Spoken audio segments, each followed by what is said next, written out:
Hi, my name is Amy Trubek, and I'm the director of the Climate Kitchen here at the University of Vermont. And the Climate Kitchen is an initiative that we started to think about the integration of individual and planetary health, because we really see the need that we are going to have to adjust some of our practices in the future to deal with pressing problems of both individual health and planetary health that we're all going to have to move forward with in a new way in order to solve them. So in our approach, we have two main evidence-based strategies that we take in order to think about addressing these issues going forward. So one of them is to teach skills and principles related to food agency, which is to create an environment whereby we give people tools and skills that allow them to have the ability to feel empowered to act, to make decisions every day that move them forward towards their own individual health, but are also making decisions that can help us address and change our relationship to food and the food system to make sure that in future generations we will have planetary health. So in order to do that, we've developed an evidence-based approach to the concept of planetary health when it comes to everyday cooking.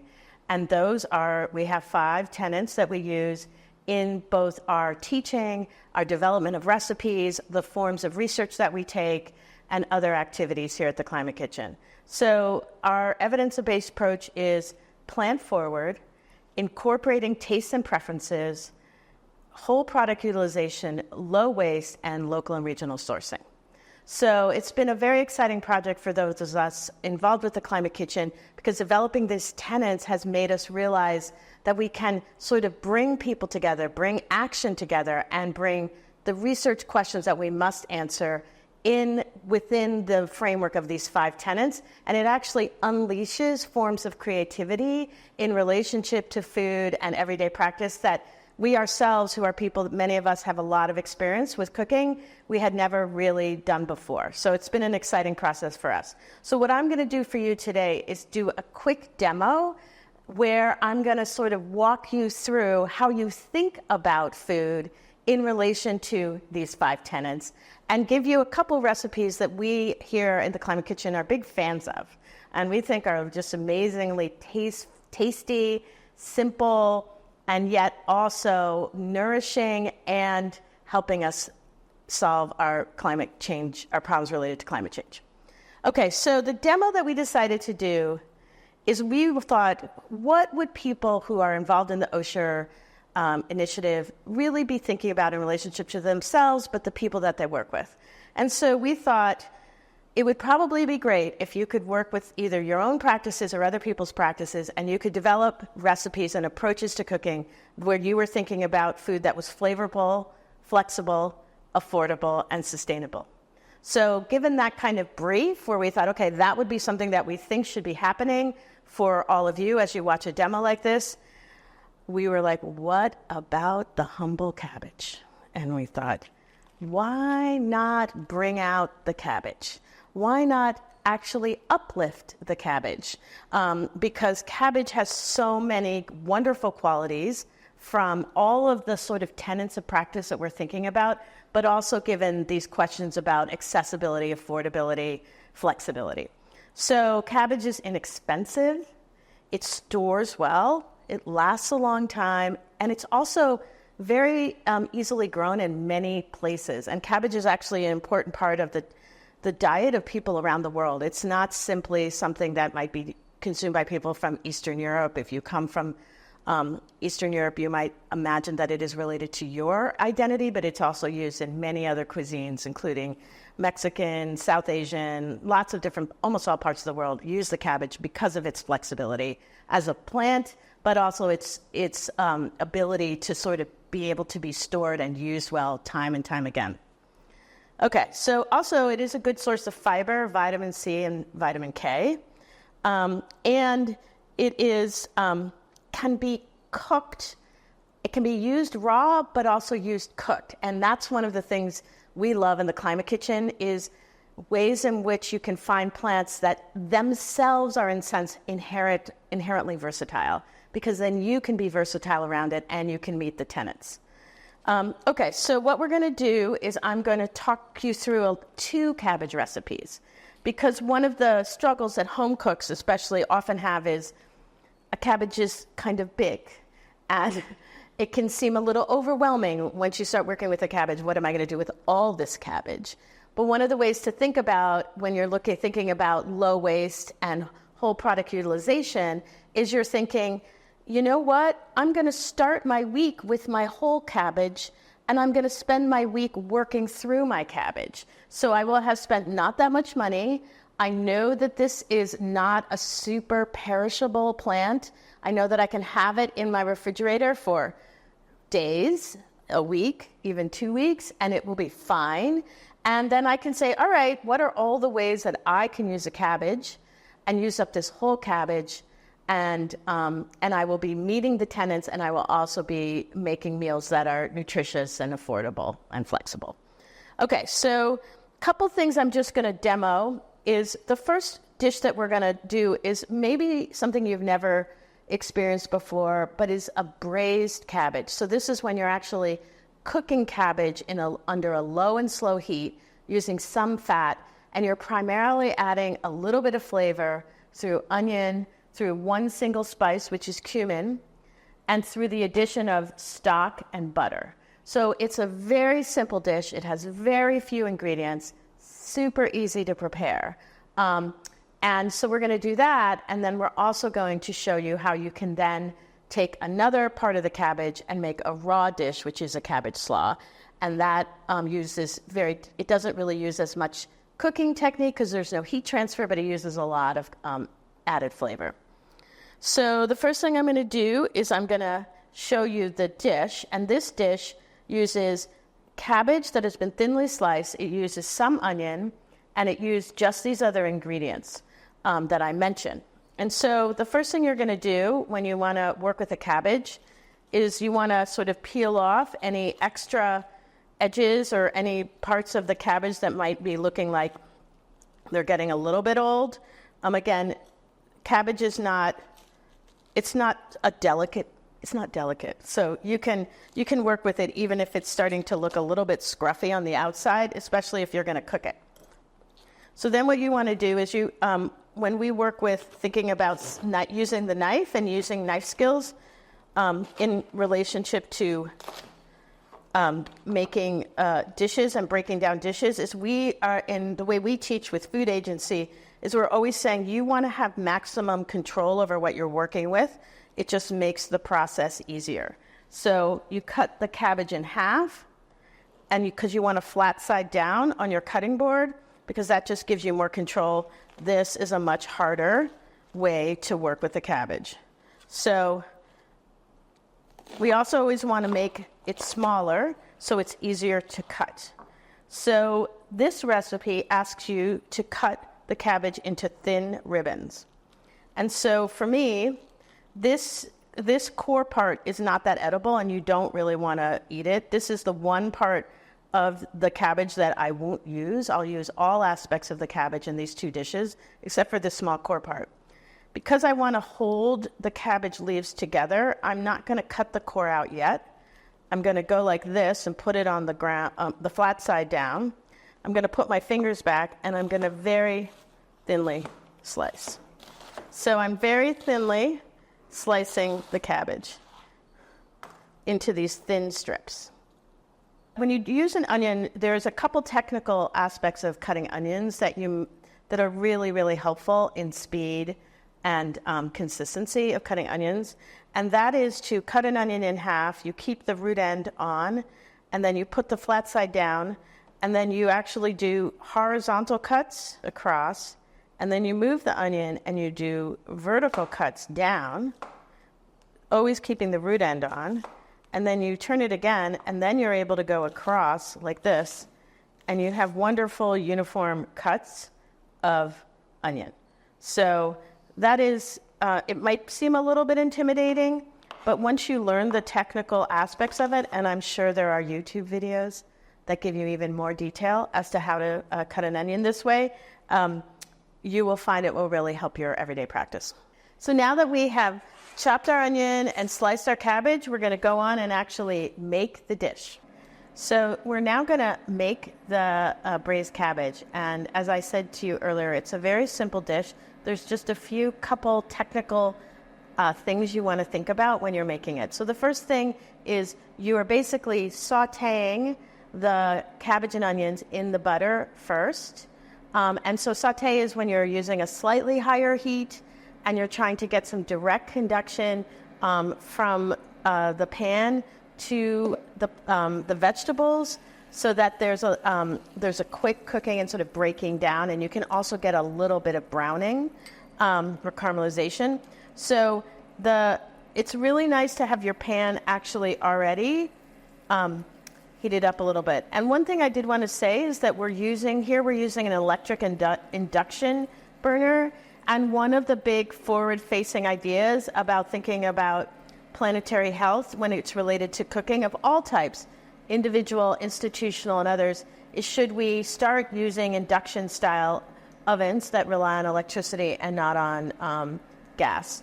And will that be one of the ways that we can help overall lowering greenhouse gas emissions? So in the Climate Kitchen, we're really moving all of our practices towards electric induction. And I have to say, I love the way this induction burner is just delivering the heat all the way across the bottom of the pan in an extremely even manner, which is not actually really possible with gas in the same manner. Okay, so the one flavoring agent we're adding is cumin. Cumin seeds are a great investment in full cycle cooking because there are so many cuisines of the world that actually use cumin as part of it.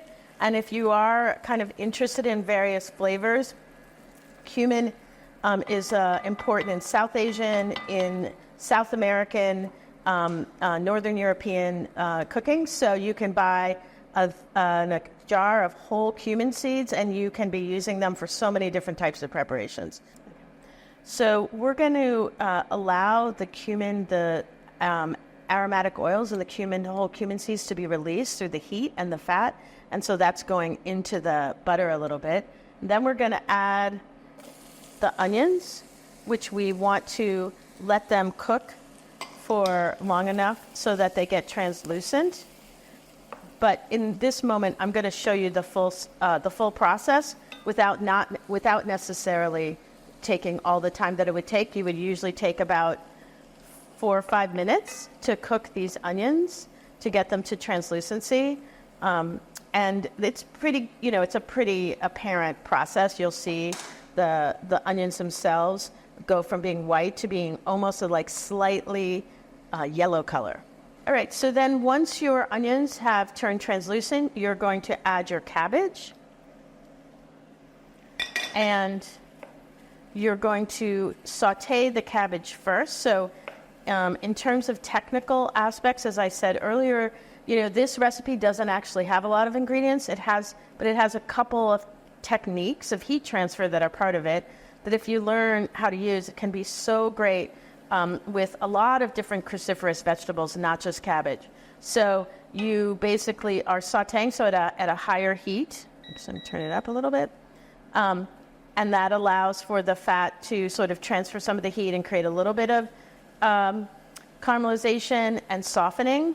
I would not call cabbage the most inherently flavorful vegetable, and it's a lot of fiber. So it's important to salt and pepper season in general your cabbage because just to enhance both the flavor that does exist in the cabbage, but also all the flavors that are coming through with the butter, the onion, and the cumin. So then after you've sauteed the cabbage for a little while, about 5 minutes, then you add liquid, and that's when you're moving from doing what's called a saute, which is high heat direct transfer cooking, to braising, which is cooking in liquid at a lower temperature, which basically is you're adding moisture, and so you're adding two forms of ways in which heat is getting delivered. You have the direct heat from the bottom of the pan, and then you also have the heat that's coming from the warmed liquid. After this, you're basically cooking it in the liquid for 5 minutes or so, and then you're covering it, and then you're braising it for about 15 to 20 minutes. So this is the dish when it's completed. So as you'll see, there is some shrinkage of the cabbage with the heat transfer, and you'll also see there's a lot of great moisture that's coming in that's sort of been reduced down of the stock, but it's adding a lot of flavor. And then you can also see the cumin and the butter. So this is it. It's a great dish. You could have it as a main course, and you could add some bread or some rice or some other elements to it if you wanted to, or you could definitely serve it as a side as part of another meal. So then the question is, you haven't used up the whole cabbage yet. You've maybe used a quarter of the cabbage or half of the cabbage, and I'm telling you that you're going to be able to do a full cycle low waste by using the entire cabbage. So another thing that you can do with cabbage is make a slaw. And some of you might immediately go to a coleslaw, which tends to use cabbage and carrots and other ingredients like this does. It has cabbage and carrots and green pepper. And then you might imagine a kind of a mayonnaise that's put on it. But there are so many different ways to make a fresh cabbage slaw.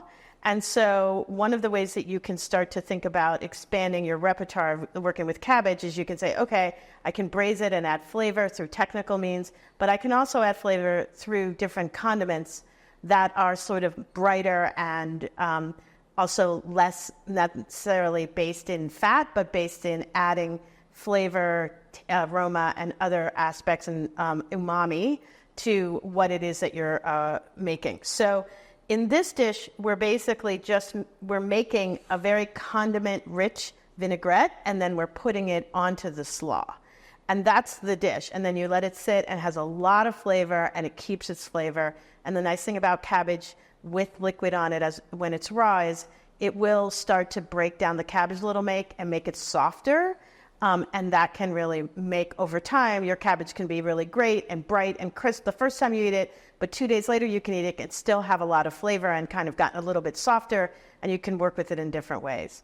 So the condiments that we're going to use, the first thing we're going to put in here is miso paste, and miso paste is a fermented soybean. And one of the things that when you're thinking about sort of doing using the tenets of sustainable practice, one of the things that we try to think about are how can you think about what are the kinds of condiments that you can purchase that are multifunctional for the way that you want to cook anyway. And then not only are you learning to enjoy the flavor, but you're also learning to enjoy how that flavor enhances many different kinds of dishes that you might be making in any given week. So for example, miso paste is great in this cabbage slaw, but it's also really great if you use it on salmon and you bake salmon and you put some miso paste on the salmon. So you can buy a head of cabbage and use it in multiple ways, but you can also buy a condiment like miso paste and not necessarily only use it for one single recipe, but think about how you can be using it over time, over a month or two, and using it in multiple ways and really expanding your flavor repertoire.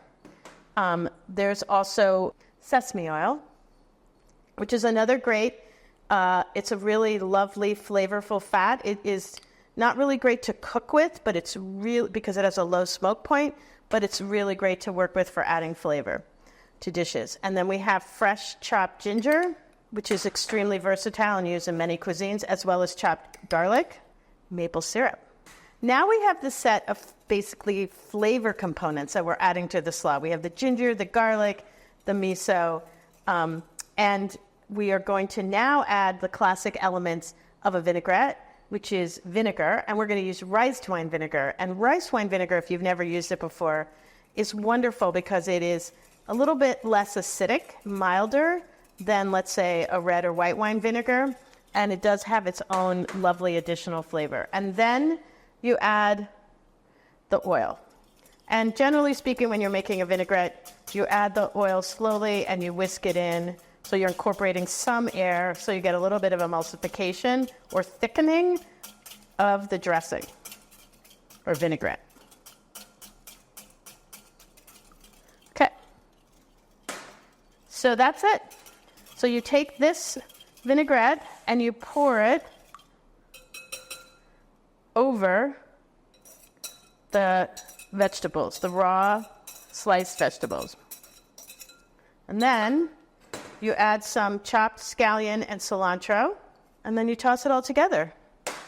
And you have an absolutely delicious salad.